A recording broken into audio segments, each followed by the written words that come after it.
SuperTalk Mississippi media production. When addiction takes control, getting help can change everything. Parkwood Behavioral Health System offers compassionate, evidence-based addiction treatment for adults right here in Mississippi. Take the first step today. Visit parkwoodbhs.com. Healing starts here. With limited exceptions, physicians are not employees or agents of this facility.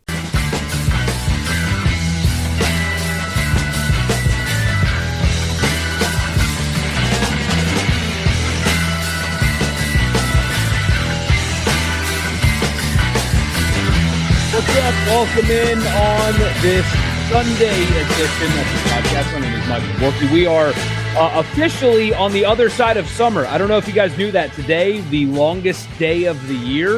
We're going to start losing daylight a little bit as we get closer and closer to football season. So I hope you enjoyed your Father's Day. Happy Father's Day to all of you out there. Really appreciate you being here. And let's talk some Ole Miss football. Got some over-under win totals that came out, and Ole Miss was low. And I would like to talk through why that is on this edition of the show. So that's what we're talking about.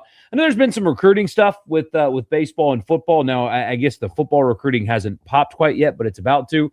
And then baseball portal stuff is happening. But that's what I want to focus on tonight. And I'm really glad that you guys are here on this edition of the show. Don't forget to subscribe wherever you get your podcast. Just search the name wherever you get your podcasts, and you can find it there. Just search Rebel Report. And also right here on YouTube, like, subscribe, leave a comment, all that good stuff. And you can be a part of the show that way. This edition of the show is brought to you by Scruggs Farm Lawn and Garden in Saltillo, Mississippi. They've got everything, and I mean literally everything that you need under one roof. Anything that you need, home improvement, appliances, anything for your garden, anything for your hunting property, your land, your backyard, doesn't matter what it is, they've got it for you. And most importantly, they've got 0% on all of these things, varying months, but the rate is 0%. Anything that I'm about to say is at 0%. Zero-turn mowers, 5 Series tractors, compact tractors, commercial mowers, all at 0%, all from John Deere at Scruggs. And, you know, you got to break the bank a little bit with this interest rate. 1.9% for the John Deere Gator as well. Go by and see them. 3575 Tom Watson Drive in Saltillo, Mississippi. That is Scruggs there for you. So you had these released. It was BetMGM that put these out there. And you're going to get updated ones and ones that change periodically all throughout the offseason. But these are the most recent ones, and the initial observation that I had was that they are just low. They're small, all of them. Not a single team in the SEC had an over-under total of double digits. I'll go through them quickly, and then we'll talk about it for a second. Georgia and Texas each at 9.5. Alabama, LSU, A&M all at 8.5. Ole Miss at 7.5 alongside Oklahoma and Tennessee and Florida. Missouri, Auburn, South Carolina at 6.5, Vanderbilt at 5.5, Kentucky and State and Arkansas all at 4.5. Again, all seemingly kind of low, to be honest with you. But the question that I had when I saw this is, well, there's two things. The first one is I don't think, I mean, I've talked about it a good bit. You guys have heard me rant about it, especially those of you that listen to the radio show at Sports Talk Mississippi. Have heard me talk about this a lot. The SEC moving to 9 conference games this season is going to be something that has been under-discussed this offseason. And when November comes, we're going to look back and realize that, I mean, some of us knew it was a mistake at the time. We're going to look back and realize that when the SEC went to 9 conference games, that was a massive mistake. Because, I mean, you know, I'm not a math guy, right? Nobody would call me smart. But I do know that when you add an extra conference game for everybody, only one team can win those extra games. But that means the other 8 would have to lose that extra game. And so, therefore, the SEC is going to add 8 conference losses to its teams this season. I think the math works out on that. I'm being a little sarcastic, of course, but the league has decided to add 8 losses, conference losses, to its league. And they can't all be Arkansas. They can't all be Mississippi State. That extra conference game is going to be such a mistake. And it's been talked about it some. I've talked about it a lot. I don't think it's being discussed enough because, as we have said many, many, many times, at least in the 2 years of the 12-team playoff, it is abundantly clear that the committee, in the 2 years anyway, did not value strength of schedule. The SEC made its schedule more difficult. They've reduced the number of wins the league is going to have, and they did not get anything in return for that. Remember the talking point last season. I mean, I'll be at SEC Media Days this time next month, just a few weeks away, and I remember the talking point there. We had the director of the college football playoff. We had Greg Sankey. We had those conversations one-on-one, and the talking point was that the committee is now going to put emphasis on strength of schedule. They didn't do that. How do we know they didn't do that? Look at how they ranked the teams and who got in, who didn't, all that stuff of the last 2 years. Wins mattered the most. Just get to the right number of wins before you play the more difficult schedule. And so that is part of this as well. Just conference-wide, that's how you have no teams with double-digit wins in this, because somebody's got to lose all these games. They're going to play each other. And again, they can't all be Arkansas and Mississippi State. These teams are going to lose these games. And the SEC, what a self-inflicted wound. You've had the chancellor at Ole Miss, Glenn Boyce.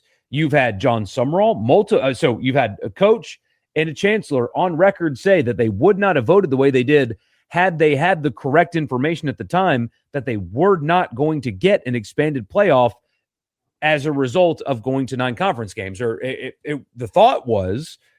my thought was at the time, okay, if they're going to 9, that means they guaranteed that they are going to get the 16-team playoff, which makes the money that you're getting from the extra conference game worth it.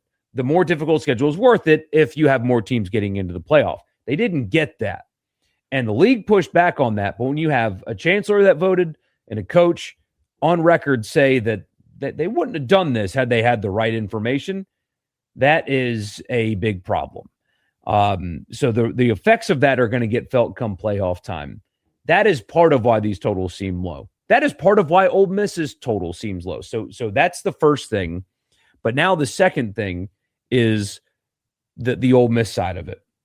And my question was, when I saw this, am I overvaluing what they have? Am I overvaluing the roster? Are we not having the right conversations around here about this team in particular? Should we be more cautious about what they have?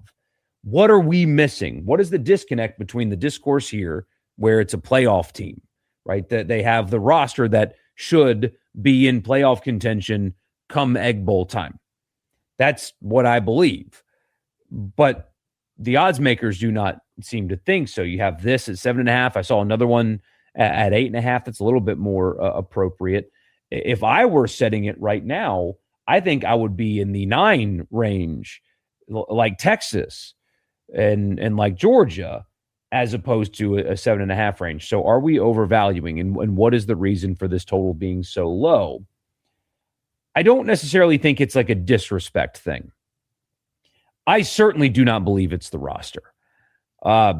You cannot convince me that this roster is multiple games worse than last year's. You guys know all of this already, but let's just go through it anyway.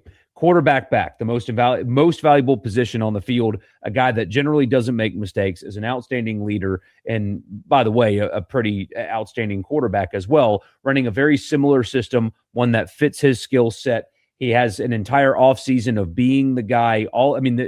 Him coming back, he's older. There's so much benefit to the offseason that Trinidad Chambliss has had anyway, but he's still there. Kewan Lacey's still there. The interior 3 in the running back room is still there. You have all the pieces up front on defense. This roster is not a 7-5 roster. You will never convince me of that. I think this roster is more top to bottom complete than last year's team. Top to bottom complete from a roster perspective. They did not invest heavily defensively last year, and they had some holes on that side of the ball last season. It was obvious. They had a low talent ceiling. especially at a couple of positions where they did not invest the way that they should have a year ago. They have rectified that. They invested more defensively. And I don't mean like emotional capital. I mean, they literally invested more on this year's defense than last year. And the talent on paper proves that. It shows that. So I don't think it's a roster thing. I thought about that, but no, that doesn't make any sense at all. When they're returning what they have at the most important position on the field, I don't buy that. That doesn't jive. So what is it then? And it is simply the unknown with Pete Golding and I think John David Baker specifically. I had somebody ask me during the radio show, what is there to be concerned about with this team? There's a lot of positives. The offseason is filled with positivity. That is really what we do. It's kind of our thing, is to just pump positivity in the offseason. It wouldn't be an offseason if we didn't do that. Nobody can lose a game in late June. But what would be the areas of concern? And it's John David Baker specifically, and him and that offense, him coaching against teams in the SEC that have better players. Now, he will have better players too than what he had to work with at East Carolina, but the coaching at this level is better. It's more detailed. There's more analysts. It's better. So you're coaching, your offense is being run against better players with better coaches that have more resources to stop it. I think his 2 years at East Carolina, while also coming from that Kiffin tree, are going to allow them to excel this season. And it's really hard to screw up the personnel that they have anyway. But that is a fair question. The tackle position I'm concerned about, but that's another one mixed in there as well. So there's those two things. But quite simply, guys, to state the obvious here, which is what I think the only answer in this is, and it's the doubt that Lane Kiffin's gone and Pete Golding is there. It's just the doubt. I don't know what it's going to look like, so I'm going to err on this. And this is also betting odds, too. This isn't like prognostication or anything like that. That's what this is. And you're going to continue to get a lot of that this offseason, especially as there's more and more time for people to change their minds and more space to fill. You're going to get a lot of doubt. They're still going to be ranked somewhere in the top 20. I think closer to 10 than 20 preseason. But I think Ole Miss would be the preseason number 3 team in the country had there not been a coaching change. And now they're going to be somewhere between 10 and 20. It's doubt. That is what that is. And the beautiful thing about doubt is it's very easy to prove that wrong because you've got 12 games to do it coming up. But as I thought through it, I don't think we're missing something about the roster. I don't think we're missing something about the talent. I think there's just a general 30,000-foot view of, well, they don't have Kiffin, so I don't know what they're going to be. And look, they could be right. It could take a step backwards. I will tell you, and you guys know this because you watched it yourself, being somebody that has watched the program evolve over the last 6 years, there is no way that they did all that winning only because of one person. That can't happen that way. It doesn't work like that at all, especially when it's not a situation when all of the people that contributed to winning are no longer there. That didn't happen. Yeah, some staff members are gone. That is a real thing that happened. A lot of them are still there as well, including offensive line and quarterback coach, defensive coordinator, defensive line coach, et cetera, et cetera. You guys know that. Super experienced GM fills in the role for Billy Glasscock, and that's somebody that's been at Ole Miss before anyway, but Austin Thomas is highly regarded in the GM space. I mean, the staff and everything looks good, but most importantly, the roster building apparatus, if you will. I didn't think I'd be talking about roster building apparatus when I started doing this, but that is where we are in college football these days. It is incredibly sound, and you're seeing that as a result of the player retention, the portal class, and now high school recruiting. One guy can't do all of the things that Ole Miss did in this era, and the people that built that foundation, that helped build that foundation, are still there. So yes, there's a lot of doubt. You guys are going to get sick of hearing about the doubt. You're going to get sick of that question. We've got a long way to go. I mean, there's still 70 days. No, I think it's 69 days as of today until week 0 anyway. So that's a lot of space to fill. You're going to hear a lot about doubt, a lot about Pete Golding, never been a head coach before, all that stuff. And it's going to keep being the prevailing take around Ole Miss. But they have the roster to get it done, and I wouldn't be overly concerned about things like coach rankings and stuff like that. We talk about it here. I wouldn't be particularly worried about it. We'll continue on after I tell you the podcast is brought to you in part by Logan Smith Shelter Insurance, 601-823-3500, 601-823-3500, anywhere in Mississippi. If you need auto, home, life, or business insurance, auto, home, life, or insurance for your business, give them a call. Even if you already have it, what's a 5-minute phone call going to hurt? You're going to get a great rate. You're going to get award-winning services, literally. He has won awards for his insurance services. I didn't know that was a thing, but it is a thing, and he has done it. So give him a call, 601-823-3500. Don't forget to tell Scruggs and Logan Smith that it was me that sent you. Also, Priority One Bank, to make you their priority every day with their online banking platform. Local loan servicing and decision-making, 16 locations here in Mississippi. Switch and bank with me at Priority One Bank. And also Advantage Business Systems, absms.com, for all of your Mississippi office technology needs. So, you know what the fun part is, by the way, of talking about sports in this era, is the fact that Congress is involved. And that's always a fun topic, right? That's something that everybody loves. You guys know my stance on this by now, that I think that there is no reason that anybody should have confidence in those people figuring this out, right? For 6 years, leadership at the SEC and the Big Ten have been begging Congress for help and lobbying Congress for help and spending a lot of money that has not been publicly reported. And it is frustrating me to no end. But what is especially hilarious and ironic, and whatever adjective you want to use, is when Congress does Congress things. And this is kind of a political statement, but I think all of you guys will agree with me on this. They don't do their own jobs well. They don't do their own jobs well. They don't do the politics well. They don't do civil services well. They don't do their own jobs well.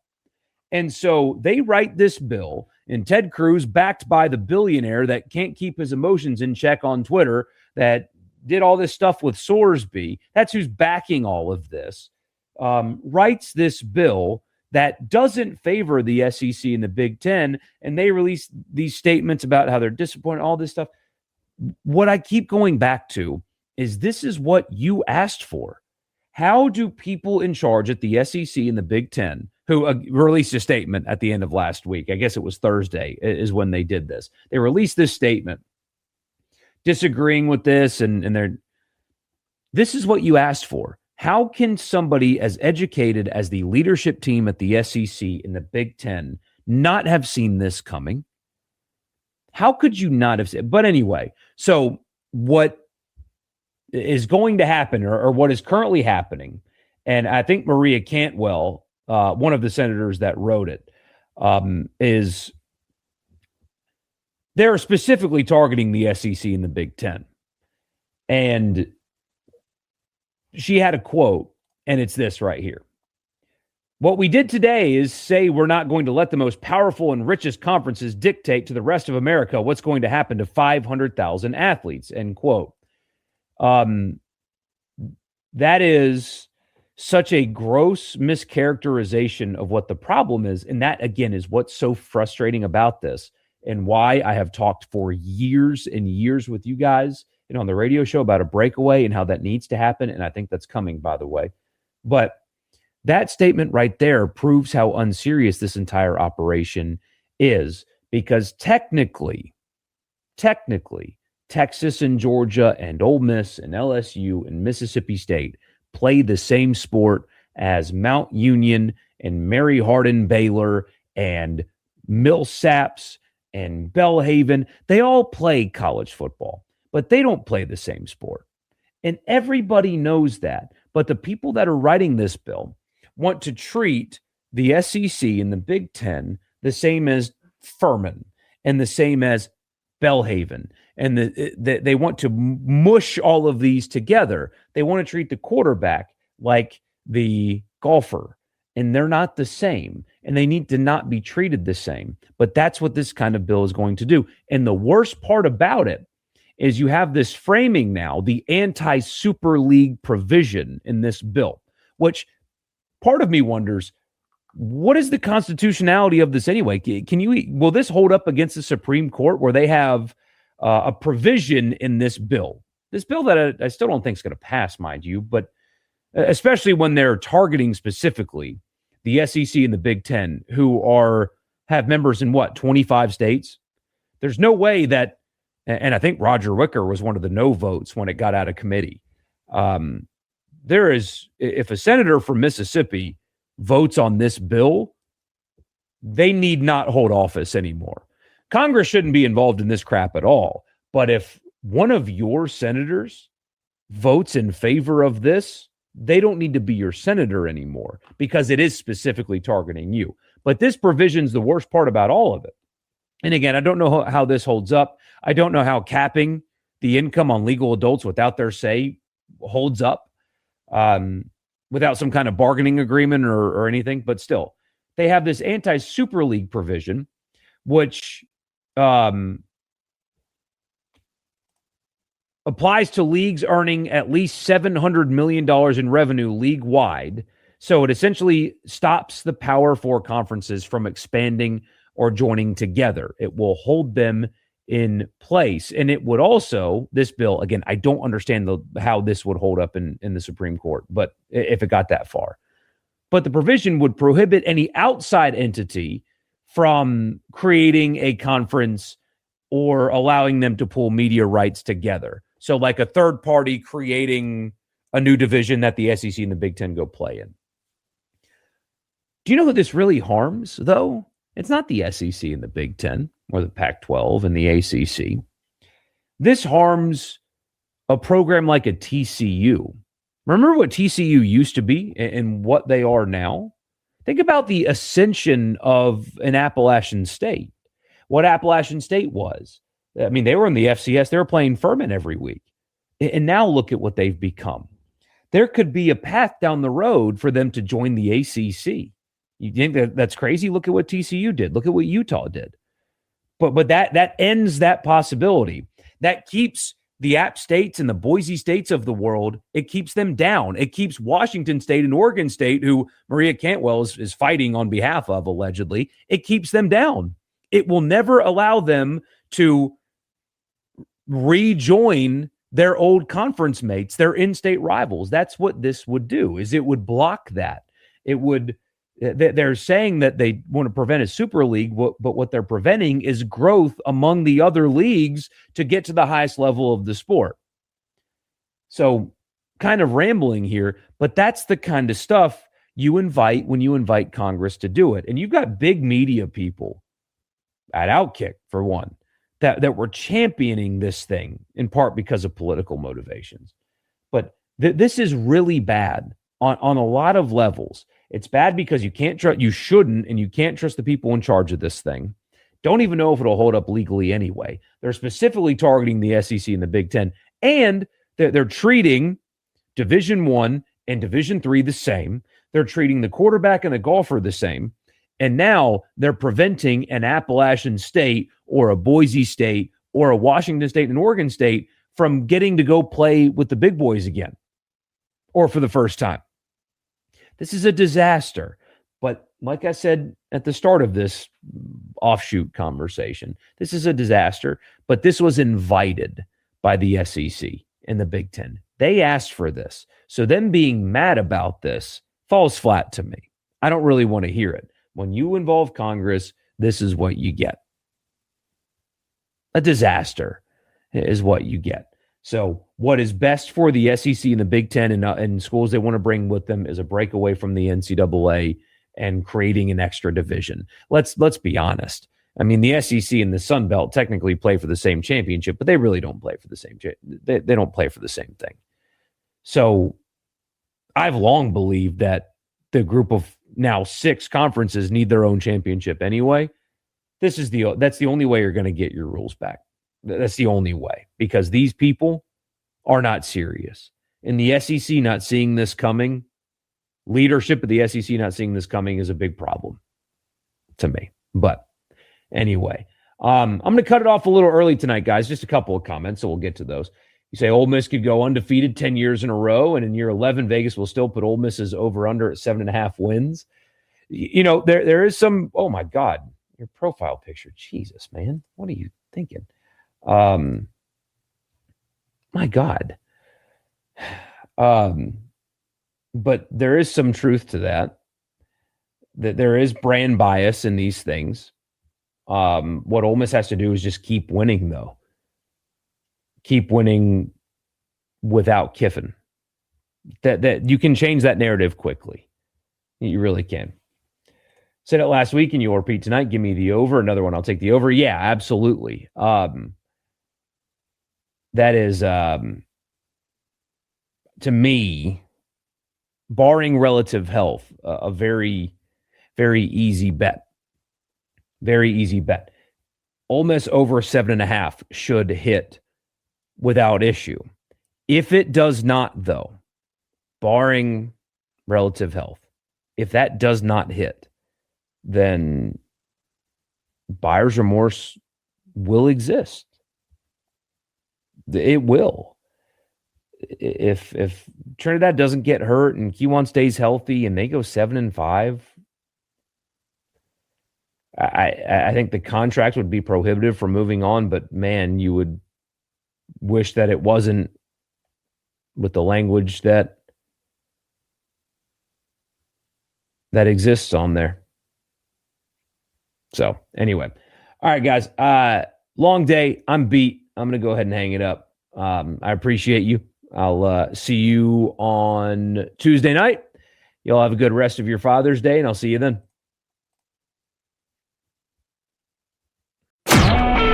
A SuperTalk Mississippi media production.